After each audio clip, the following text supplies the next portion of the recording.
అదే RTV app వార్తల్ని క్షణాల్లో చదివే అవకాశం ఉంటుంది. ఒక న్యూస్ పేపర్, ఒక టెలివిజన్ ఛానల్ మీ చేతుల్లో ఎప్పుడూ ఉంటాయి.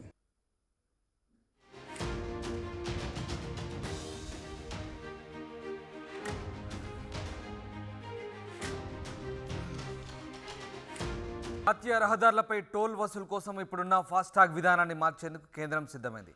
ఫాస్టాగ్ స్థానంలో జీపీఎస్ ఆధారిత టోల్ వసూలు పద్ధతిని దశలవారీగా ప్రవేశపెట్టే యోచనలో ఉంది. పైలట్ ప్రాజెక్టు ఫలితాలు, వాహనదారుల డేటా ప్రైవసీ సమస్యలు పరిష్కరించాక ఈ విధానాన్ని ప్రవేశపెడతామని national highway authority of India NHAI తెలిపింది.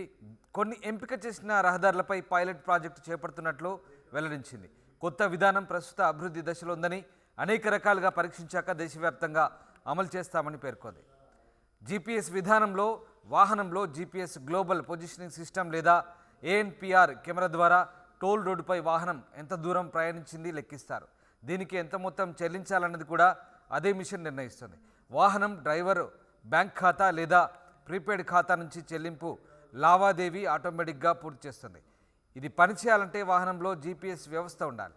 ఇది లేని వాహనాలు జీపీఎస్ పరికరాల్ని అమర్చుకోవాల్సి ఉంటుంది. ప్రస్తుతం వినియోగిస్తున్న ఆటోమేటిక్గా టోల్ను కేంద్రం 2016లో ప్రవేశపెట్టింది. టోల్ ప్లాజాల వద్ద వాహనాన్ని ఆపి టోల్ చెల్లింపు ప్రక్రియ పూర్తి చేయాలి. దీంతో టోల్ ప్లాజాల వద్ద ట్రాఫిక్ జామ్ ఏర్పడుతుంది. వాహనాల రాకపోకలు నెమ్మదిస్తున్నాయి. దీన్ని తప్పించేందుకు కొత్తగా జీపీఎస్ ఆధారిత టోల్ చెల్లింపు విధానాన్ని తీసుకురావాలని కేంద్రం భావిస్తోంది.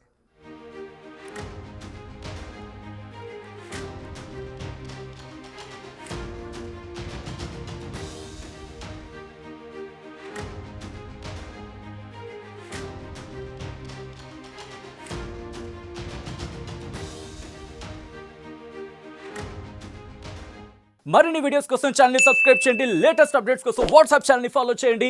అండ్ లింక్ డిస్క్రిప్షన్ లో ఉంది.